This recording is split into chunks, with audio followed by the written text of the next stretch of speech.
The monolith stood in the center of the great chamber like a silent guardian. It was made of a black stone that no scientist in the galaxy had ever been able to identify. The stone was older than most stars. It was older than entire civilizations. For 12,000 years, it had stood in that exact spot on the neutral world of Earth Prime. And every species that learned to travel between stars came to read the words carved into its surface. The words were a prophecy. They were written by beings called the Architects, a race so ancient and so powerful that they had mapped every corner of the universe before. Most current species had even learned to walk upright. The Architects had vanished long ago. No one knew where they went or why they left. But their prophecy remained, carved in a language that somehow translated itself into the mind of any being who looked upon it. Ambassador HFY of the Villani Collective stood before the monolith on this particular day. She was a tall creature with pale blue skin and 4 arms that ended in delicate fingers. Her people had been traveling the stars for nearly 3,000 years, and in all that time, the prophecy had guided them. It had guided everyone. She traced her finger along the familiar words. The prophecy spoke of many species. It described the patient Morvati, who thought in centuries and built their plans across generations. It spoke of the calculating Sindri, whose minds worked like living computers. It mentioned the warrior Krethvalum, whose honor and strength had made them respected throughout the galaxy. Every major species was named in the stone. Everyone was described with something like admiration, but there was one passage that was different from all the others. Near the bottom of the monolith, the text spoke of a species that would come from a small blue planet circling an ordinary yellow star. The Architects had not written about this species with admiration. They had used a word that roughly translated to the dreaded ones, or those who persist. It was a warning carved in stone, placed there 12,000 years before the species in question had even discovered fire. HFY read the words again, as she had read them countless times before. They will come from silence, born of violence and scarcity. They will carry their deaths within them and call it living. They will not know when to stop. They will not understand surrender. When they reach the stars, the old order will tremble. A sound behind her made HFY turn. High Counselor Meethsun was approaching. He was the oldest member of the Galactic Council, a being made of living crystal that caught light and scattered it into rainbows. His kind lived for tens of thousands of years, and Meethsun himself had been present when the council was first formed. "You read the warning again," he observed. His voice sounded like wind chimes in a gentle breeze. "I cannot help it," HFY admitted. "The reports from the outer sectors trouble me." Meethsun nodded slowly. His crystalline face showed no expression, but his voice carried the weight of deep concern. "They trouble us all. For over a century, the Galactic Council had been watching the small blue planet mentioned in the prophecy. They had placed hidden satellites in its system. They had recorded everything. They had watched as the species living there discovered electricity, then radio waves, then the power of the atom. They had watched 2 great wars engulf the planet. They had seen weapons that could destroy entire cities used against civilian populations. They had observed the species slowly poisoning their own world while fighting amongst themselves over resources and beliefs. And through it all, the species had survived. They did not just survive. They grew stronger. Every disaster that should have broken them only seemed to make them more determined. Every war taught them new technologies. Every failure pushed them to try again. "They are not like us," HFY said quietly. "Any other species would have destroyed itself by now. We almost did long ago, and we were never as violent as they are." "That is precisely what makes them dangerous," Meethsun replied. "They have learned to live with their own destruction. They carry it with them every day. Their bodies are designed to die from the moment they are born, yet they build and dream and fight as if they will live forever. The great doors of the chamber opened. Representatives from a dozen species began filing in, taking their places in the curved rows of seats that surrounded the central floor. An emergency session had been called. The news had spread quickly, and fear traveled even faster. HFY took her seat among the Villani delegation.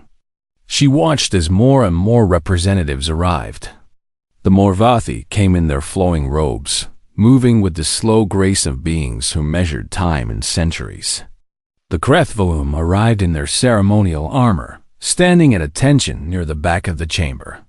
The Sindri floated in on their hover chairs, their large heads turning this way and that as they processed information at incredible speeds. When the chamber was full, High Councilor Mithsun took his place at the central podium. The room fell silent. Every eye, every sensor, every form of perception was focused on him.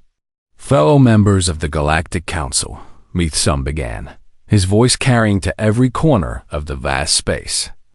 I have called this emergency session to address a matter of the highest concern. Our monitoring stations in the Sol system have detected a significant development. He paused. The silence stretched like a wire pulled too tight. The humans have achieved faster than light travel. The chamber erupted.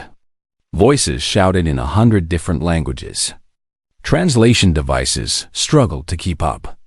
The Krethvalum stamped their feet in agitation. The Sindri's hover chairs spun in tight circles as their occupants calculated and recalculated possibilities. The Morvathi remained still, but their normally calm faces showed cracks of genuine fear. HFY sat frozen in her seat. She had known this day would come. The prophecy had promised it. But knowing something would happen and experiencing it were two very different things. How long do we have? Someone shouted above the noise.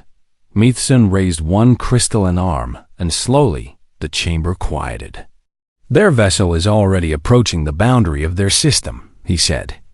At their current speed, they will reach council space within 30 standard cycles. 30 cycles. Less than a month in human time. The species that had been a distant threat for generations was suddenly at their door. What do we do? Another voice called out. Mithsun looked around the chamber at the assembled representatives of 47 spacefaring civilizations. His gaze finally settled on the ancient monolith that stood silent and unchanging in the center of the room. That, he said heavily, is what we must decide. The fate of the galaxy now hung in the balance. And at the center of it all was a small blue world, and the persistent, violent, impossible species that called it home.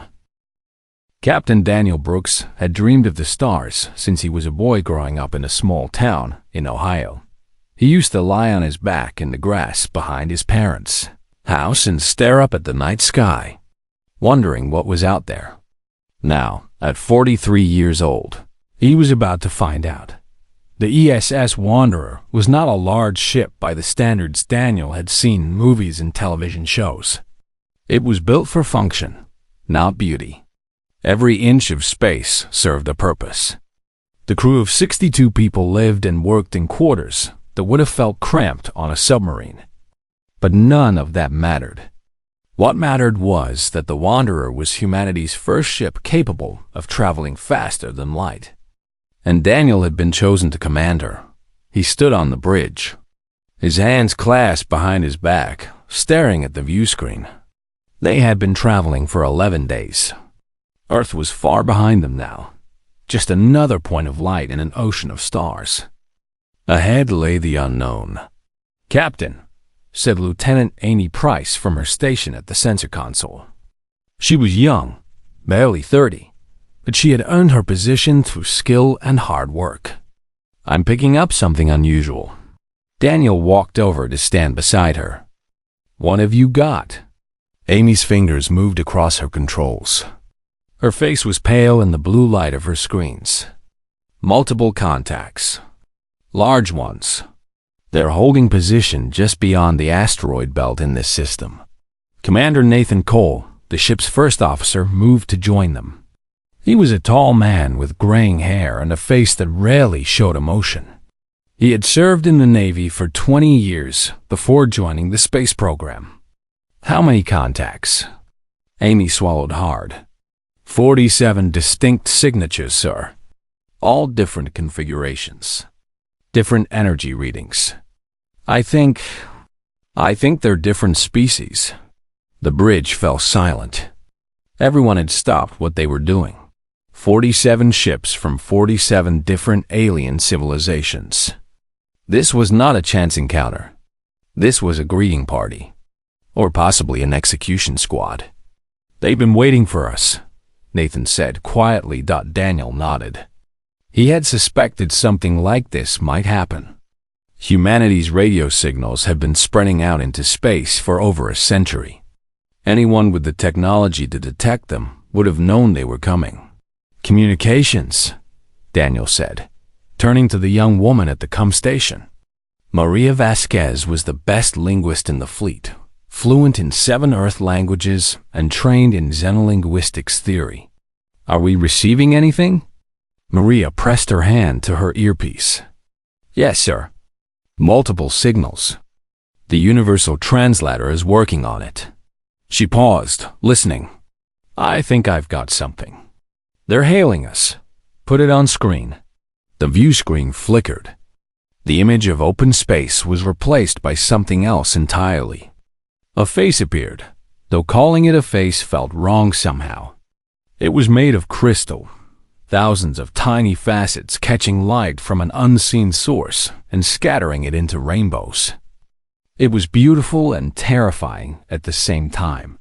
Human vessel, the being said. Its voice came through the speakers like the sound of wind chimes in a storm. I am High Counselor Meathson of the Galactic Council. You stand at the threshold of known space. Your presence here has been anticipated. Daniel straightened his uniform and stepped forward. He had trained for this moment for years. Every diplomatic protocol, every first contact scenario, every possible situation had been drilled into his head.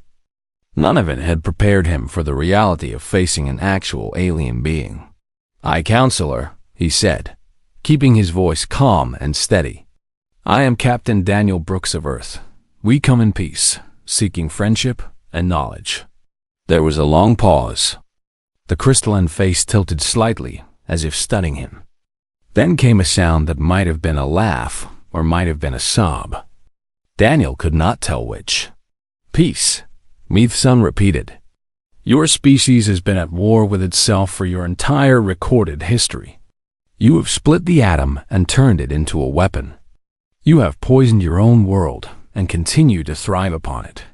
You carry within your very cells a countdown to your own death, yet you persist in living as if it does not matter. And you speak to us of peace? Daniel felt the weight of every eye on the bridge focused on him.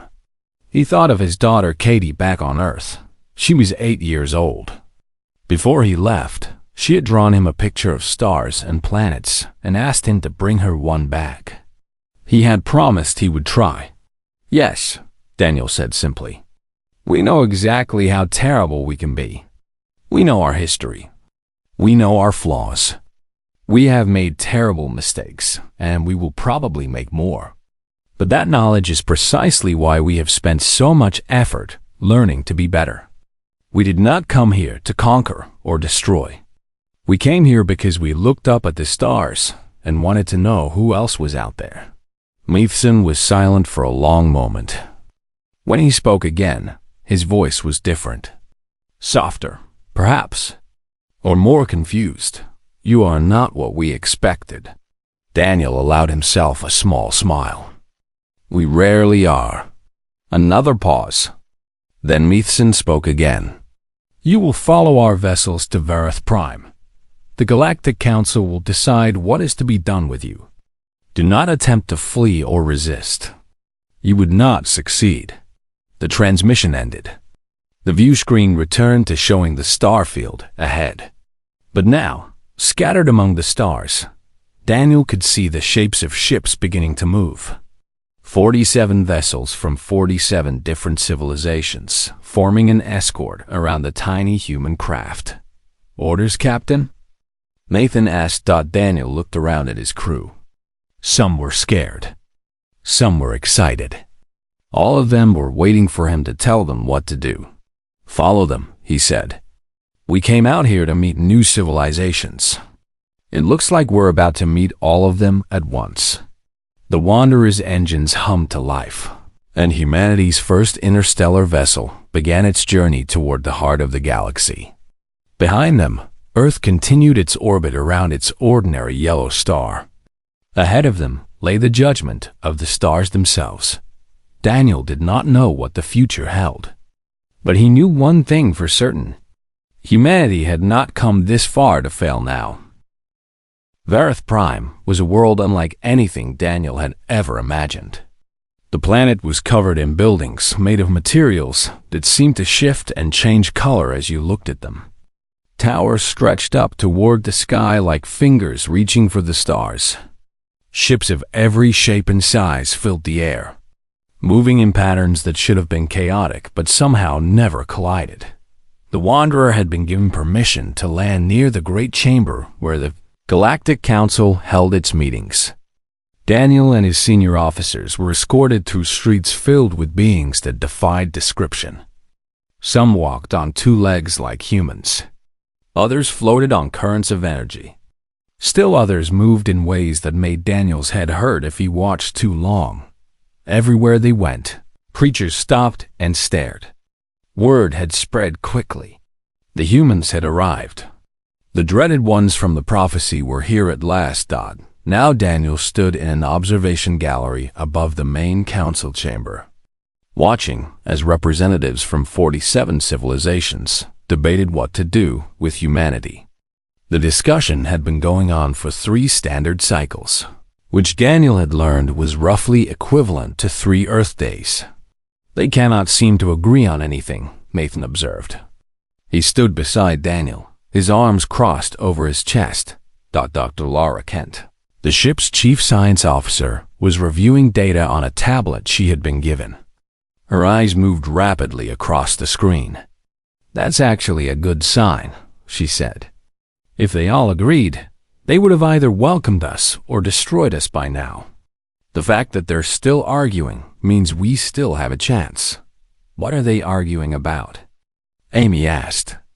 She had barely slept since they arrived, too fascinated by everything around her to rest. Lavra scrolled through her tablet. "From what I can gather, they're divided into 3 main groups. One group wants to destroy us immediately before we can become a threat. Another group thinks we should be contained, kept in our own system, and never allowed to leave. The third group wants to give us a chance to prove ourselves." "Prove ourselves how?" Daniel asked. Before Lavra could answer, the debate below took a new turn. A tall, copper-skinned being had risen to speak. She moved with slow grace, each gesture careful and deliberate. Daniel had learned that she was Ambassador Yilseth of the Morvathi, a species that lived for thousands of years and thought in terms of centuries rather than days. "I propose a test," Yilseth declared. Her voice was deep and resonant. "The prophecy speaks of the humans' persistence. It says they do not know when to stop. Let us see if this is true. Let us see if they truly are what the architects warned us about." High Counselor Meathson leaned forward.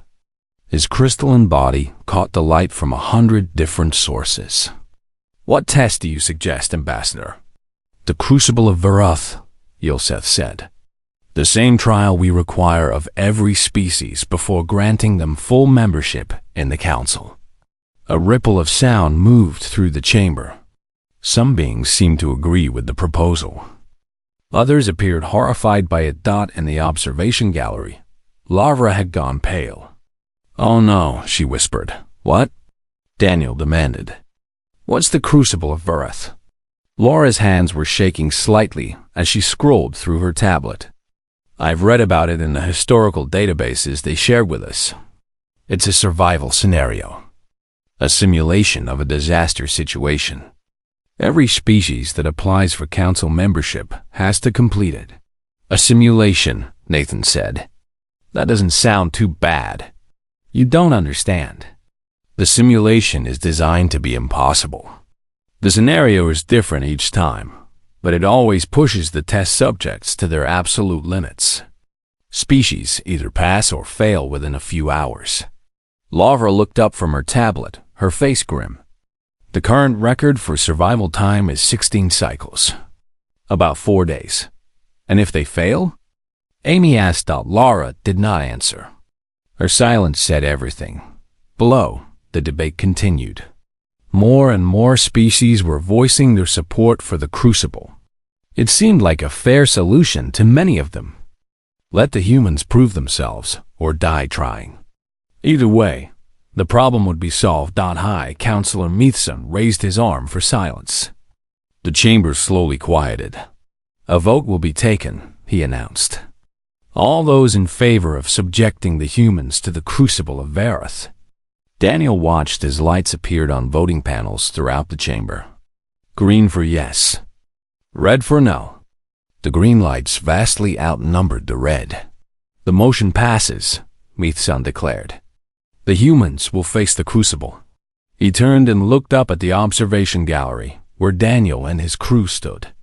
Even across that distance, Daniel could feel the weight of those ancient eyes upon him. Captain Brooks, Meathson said, you and your crew will enter the Crucible tomorrow. You may select up to 20 of your people to participate. Representatives from each council species will observe. If you survive, humanity will be granted provisional membership in the Galactic Council. If you fail, he did not finish the sentence. He did not need to. Daniel looked at his crew. He looked at the alien faces staring up at him from the chamber below.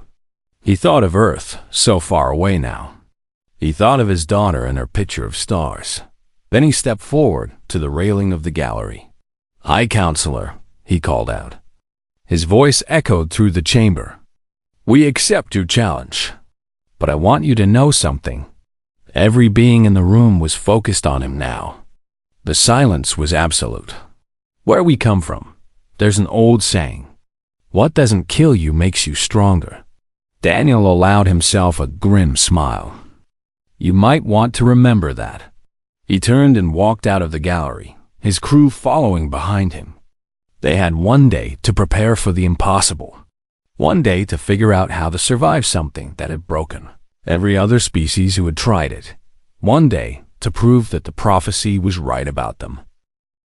The simulation began without warning. One moment Daniel was standing in the council chamber, surrounded by alien observers. The next moment he was somewhere else entirely. He found himself on the bridge of a ship much larger than the Wanderer. Warning lights flashed red. Alarms screamed from every direction. The smell of smoke filled the air. Through the cracked viewports, Daniel could see a massive orange sun that was clearly dying. Waves of energy pulsed from its surface, like the heartbeat of a giant dot around him. His crew materialized one by one. Nathan appeared at his side, already taking in the situation with practiced eyes. Lavra stumbled slightly as she arrived, then immediately moved to the nearest console. Amy Maria and the rest of the team he had selected appeared in various positions throughout the bridge. Also appearing were the alien observers.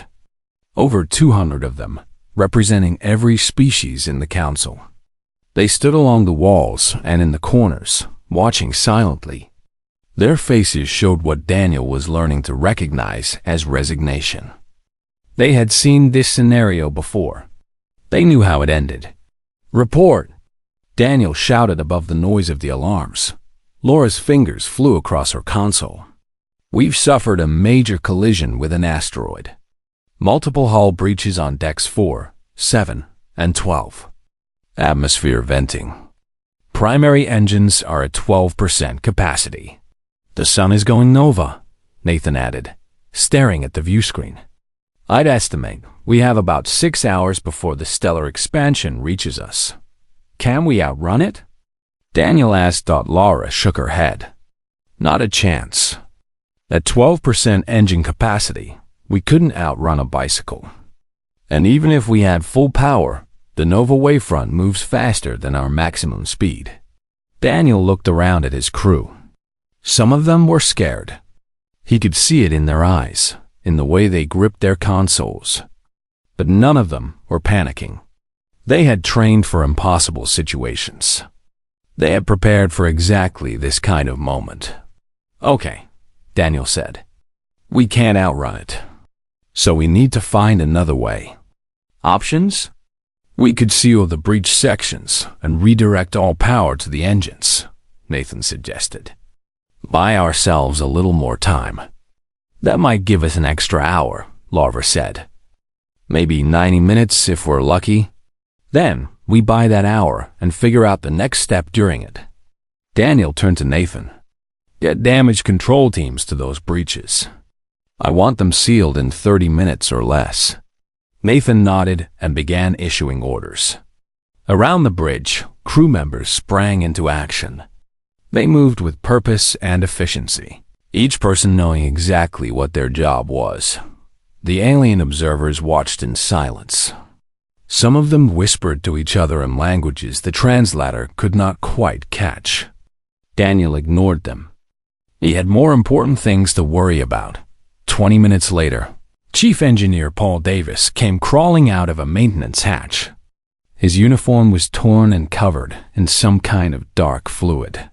His face was streaked with grime, but his eyes were bright with something that looked almost like excitement. Captain, Paul said, breathing hard.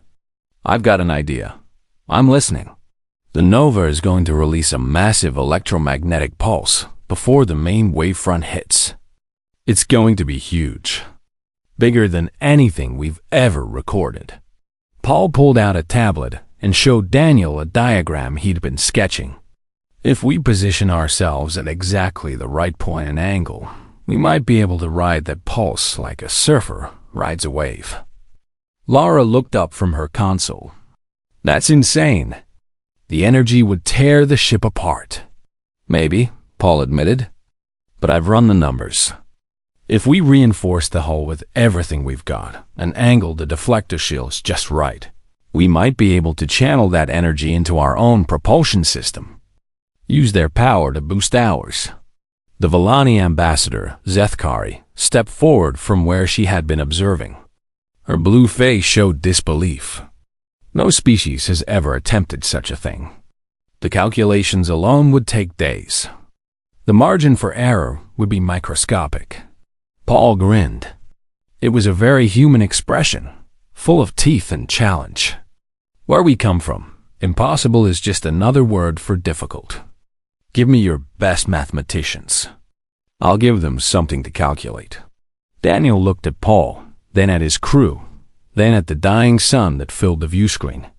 They had less than 6 hours. The odds were impossible. Any sensible species would have given up by now and accepted their fate. But humans had never been a sensible species. Do it, Daniel ordered. The next 5 hours were the most intense of Daniel's life. His crew worked without rest. The alien mathematicians, who were supposed to be observers, found themselves pulled into the calculations. Their massive intellects bent toward solving a problem that should not have been solvable. The Sindri, with their computer-like minds, worked alongside human engineers. The Krethvalum, known for their physical strength, helped move heavy equipment into position. Even the slow-thinking Morvathi contributed. Their ability to see patterns across long timescales, proving valuable in predicting the exact moment of the Nova pulse dot with 30 minutes remaining. Everything was in position. The ship had been reinforced, rewired, and reconfigured in ways its original designers never imagined. The crew was exhausted but determined. The alien observers had stopped watching from the sidelines and were now actively participating, caught up in the desperate energy of the humans around them. Position locked in, Lava reported. Her voice was hoarse from hours of giving orders. Angle calculated. Deflector shields configured. Daniel took his place in the captain's chair. Around him, his crew took their stations. The dying sun pulsed and writhed, preparing to release its final burst of energy. "All hands," Daniel said over the ship's communication system. "Brace for impact." The sun exploded. The wavefront hit them like the fist of an angry god. The ship screamed. Metal twisted and groaned. 3 crew members were thrown from their stations. Systems failed and rebooted and failed again. But the calculations held. The energy that should have destroyed them was channeled through their modified systems. The ship shot forward like a bullet fired from a gun. The stars blurred and stretched around them as they rode the impossible wave of a dying star. When it was over, when the fire faded and the ship finally stabilized, Daniel looked at the navigation display. They had traveled further in those few seconds than their engines could have managed in a week. They were alive. Against all odds, against all reason, against everything the galaxy expected of them. They were alive. The simulation dissolved around them. And Daniel found himself standing once again in the council chamber on Vareth Prime. His crew materialized around him, exhausted and battered but triumphant. The alien observers stumbled as they returned to reality, many of them looking dazed. Total survival time: 47 hours, 18 minutes. A new record. By a factor of 3. Silence filled the great chamber of the Galactic Council. 47 species stared at the small group of humans standing in the center of the room. The expressions on their alien faces ranged from shock to disbelief to something that might have been fear. Or perhaps it was respect. Daniel found it hard to tell the difference. High Counselor Mithson descended slowly from his elevated podium. His crystalline body caught the light of 1,000 sources as he moved, scattering rainbows across the polished floor. When he reached Daniel, he stopped and studied the human captain with eyes that had seen civilizations rise and fall. "In 12,000 years," Mithson said, his voice echoing through the silent chamber, "no species has ever attempted to ride the nova wave. It is considered certain death. The energy released by a dying star is not something that can be controlled or channeled.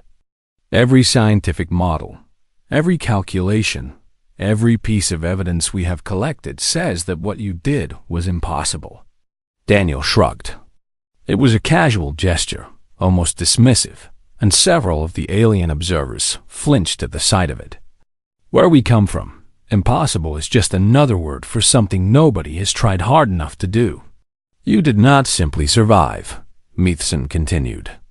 "You turned certain destruction into a method of travel.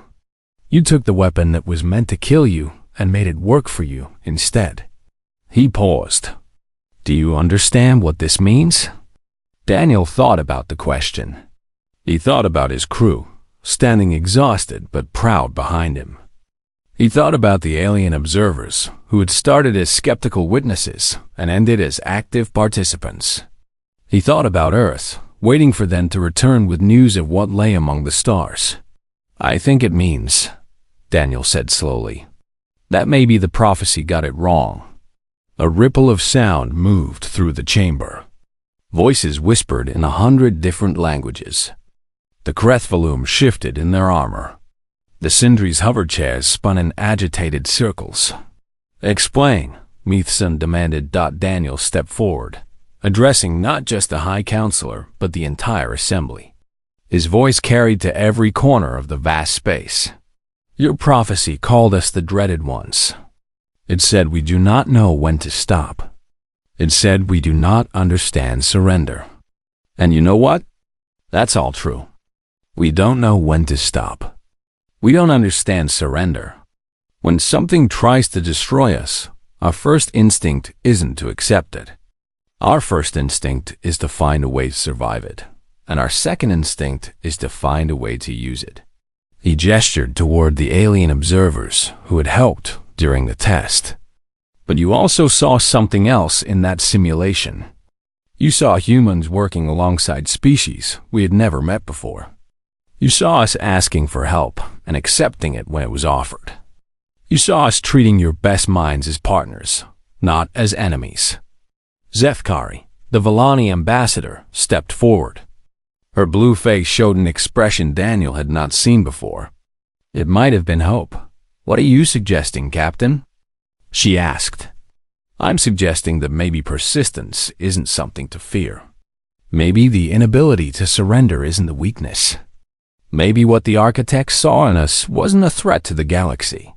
Daniel paused and looked around at the assembled representatives.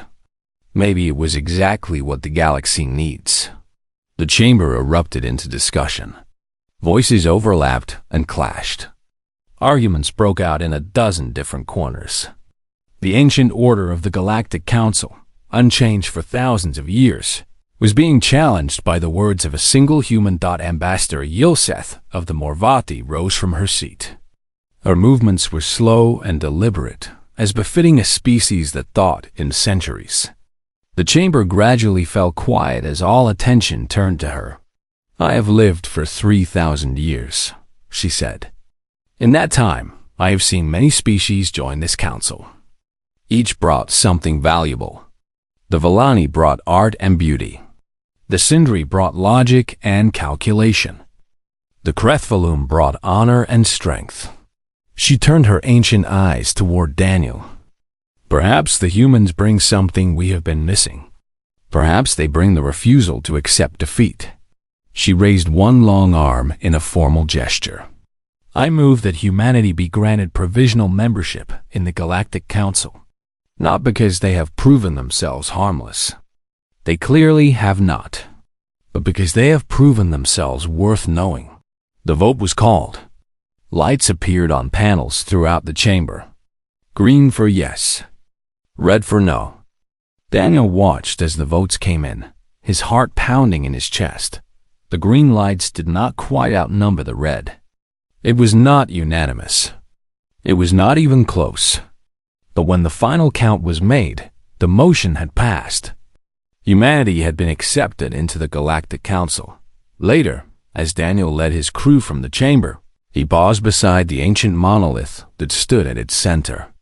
The prophecy carved 12,000 years ago still gleamed in the light, unchanged and unchanging. "They will come from silence," it read, "born of violence and scarcity. They will carry their deaths within them and call it living. They will not know when to stop. They will not understand surrender. When they reach the stars, the old order will tremble." Daniel smiled. The architects had understood humanity perfectly. They had seen what humans would become long before humans even existed. And they had been right about one thing. The old order was going to tremble. But maybe, Daniel thought, trembling was not such a bad thing. Maybe the galaxy needed to be shaken up a little. Maybe it needed a species that looked at impossible odds and saw a challenge instead of defeat. Maybe it needed humans. He touched the cold stone of the monolith one last time, then turned and walked away. Behind him, representatives of 47 species watched him go. Some were still afraid. Some were curious. A few were even excited. The stars waited. The future was unwritten, and humanity was finally ready to take its place among the civilizations of the galaxy. The dreaded ones had arrived, and they were just getting started.